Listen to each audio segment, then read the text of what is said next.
Hello दोस्तों, welcome back to my YouTube channel. स्वागत है आपका मेरे इस नए वीडियो पर। तो हम बात करेंगे एक विशेष टॉपिक पर। वैसे आपने थंबनेल में देख ही लिया होगा, हम बात करेंगे चंद्रयान 3 को लेकर। तो सबसे पहले मैं आप सभी को बधाई देना चाहूँगा चंद्रयान 3 की सफलतापूर्वक लॉन्चिंग को। सबसे फर्स्ट क्वेश्चन हर लोगों के दिमाग में ये रहता है कि चंद्रयान 3 की आखिर लॉन्चिंग क्यों? ये चंद्रयान 3 पर या चंद्रयान 1, 2, 3 जो भी है उन पर इतने पैसे खर्च क्यों किए जा रहे हैं? चंद्रयान 2 का मिशन जो था वो मेन मिशन था चंद्रयान के ऑर्बिट में चंद्रयान 2 का ऑर्बिटर छोड़ना। 5% चांद पर सॉफ्ट लैंडिंग करवानी थी विक्रम रोवर की, जो सॉफ्ट लैंडिंग नहीं है, ओनली 2 किलोमीटर दूर था चांद से, ओनली 2 किलोमीटर ही दूर था। तब उसका संपर्क टूट गया और उसने ऑर्बिटर का काम ये होता है चांद को ऊपर से स्कैन करना पूरी तरीके से, कहाँ क्या चीज है क्या नहीं है ये पूरी जानकारी लेना होता है। लोग कहते हैं चंद्रयान 2 फेल हो गया, पर चंद्रयान 2 फेल नहीं हुआ। चंद्रयान 2 ओनली 5% फेल हुआ है, 95% चंद्रयान 2 पास हुआ है। जिस काम के लिए भेजा था वो काम उसने बरोबर बखूबी निभाया। चंद्रयान 3 में ऑर्बिटर को भेजने का कोई सवाल ही नहीं आता, क्योंकि ऑलरेडी चांद के आसपास हमारा ऑर्बिटर चक्कर लगा रहा है। उसका काम 5 से 7 साल तक रहेगा। जब तक ईंधन है उसमें वो अपना काम करता रहेगा। जो भी डेटा कलेक्ट करेगा वो हमारे इसरो को जानकारी देगा। अब बात करते हैं चंद्रयान 3। उसी गलती से शिक्षा लेकर वापस चंद्रयान 3 की लॉन्चिंग हुई।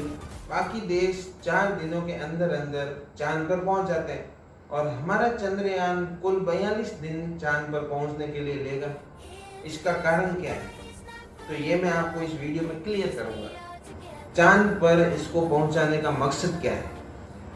तो सभी क्वेश्चन का मैं आंसर दूंगा आपको। मेरे भी मन में ये क्वेश्चन उठे थे, इसलिए मुझे लगा कि ये शायद आपके साथ शेयर करना चाहिए। और चंद्रयान को लेकर कुछ खास बातें भी हैं। इसके पास धीरे धीरे अलग क्यों हो जाता है?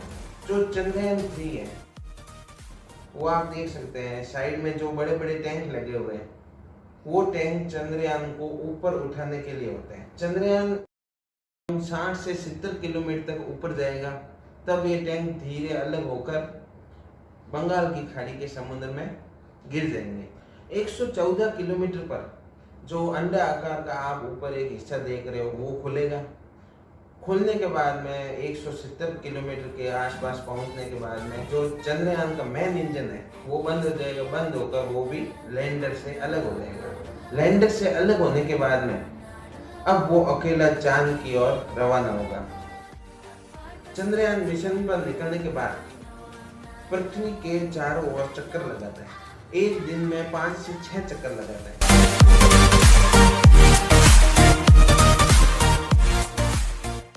वो चक्कर इसलिए लगाता है क्योंकि पृथ्वी के गुरुत्वाकर्षण बल से वो बाहर निकल सके धीरे धीरे। सबसे पहले ये क्वेश्चन रहता है हर लोगों के मन में कि रूस, चीन, जापान ये ओनली 4 दिन में चांद पर कैसे पहुंच गए? चंद्रयान को 42 दिन लगेंगे। तो सबसे पहले ये बात रहती है ईंधन की खपत कम से कम हो, इसलिए गुरुत्वाकर्षण बल से बाहर जाने के लिए वो लोग ईंधन की खपत बहुत ज्यादा करते हैं। तो उससे 4 दिनों के अंदर एक सीधी लैंडिंग हो जाती है चंद्रमा पर। हमारे अर्थ के जो गुरुत्वाकर्षण है उससे धीरे धीरे बाहर निकला जाए, उससे ईंधन की भी कम खपत होगी। गुरुत्वाकर्षण से धीरे धीरे बाहर निकलेगा चंद्रयान। कुल 22 दिनों तक हमारे पृथ्वी के साइड में घूमता रहेगा चंद्रयान। फिर धीरे धीरे बाहर निकलते निकलते चंद्रमा की ओर रवाना होगा। फिर चंद्रमा के ऑर्बिट में घुसने के बाद वो धीरे धीरे पास नजदीक जाएगा चांद के। मेन जो चंद्रयान 3 को भेजने का कारण है चंद्रमा पर सॉफ्ट लैंडिंग। मेन अग्नि परीक्षा उसकी चंद्रयान 3 की तब होगी जब वो चंद्रमा पर सॉफ्ट लैंडिंग करेगा। चंद्रयान का चंद्रमा पर सॉफ्ट लैंडिंग करने के बाद में जो सबसे पहले काम होगा उसका अपने लैंडर से रोवर को बाहर निकालना। रोवर बाहर निकलने के बाद में वो अपनी सोलर ऊर्जा प्लेट ऊपर करेगा। सोलर ऊर्जा प्लेट दोनों साइड लगी होगी। अब की बार, पिछली बार एक साइड थी, अब की बार दोनों साइड। चाहे सूरज उत्तर से आए या दक्षिण से, दोनों तरफ से उसको ऊर्जा मिलती रहेगी। और चंद्रमा पर सॉफ्ट लैंडिंग करने वाला भारत चौथा देश बन जाएगा। सबसे पहले अमेरिका, रूस, चीन और फिर चौथे नंबर पर भारत होगा। तो हम सभी यही आशा करते हैं कि चांद पर चंद्रयान 3 की सॉफ्ट लैंडिंग हो जाए और बखूबी वो अपना काम करे। तो अब हम बात करते हैं इसके बजट की। जो चंद्रयान फर्स्ट लॉन्च किया था, चंद्रयान फर्स्ट में कुल 378 करोड़ का खर्चा आया था और चंद्रयान 2 में 978 करोड़ का खर्चा आया और चंद्रयान 3 में 615 करोड़ का खर्चा आया। जबकि विदेश में जो भी लॉन्च करते हैं, अमेरिका, रूस, चीन, जिन्होंने भी अपना चंद्रयान लॉन्च किया है, तो उनका खर्चा 2000 करोड़ से लेकर कुछ 3000 करोड़ के बीच में आया। तो कम से कम ईंधन की खपत में और ज़्यादा टाइम लेकर चंद्रयान अगर सफल हो जाता है तो हमारे लिए बहुत ही गर्व की बात होगी।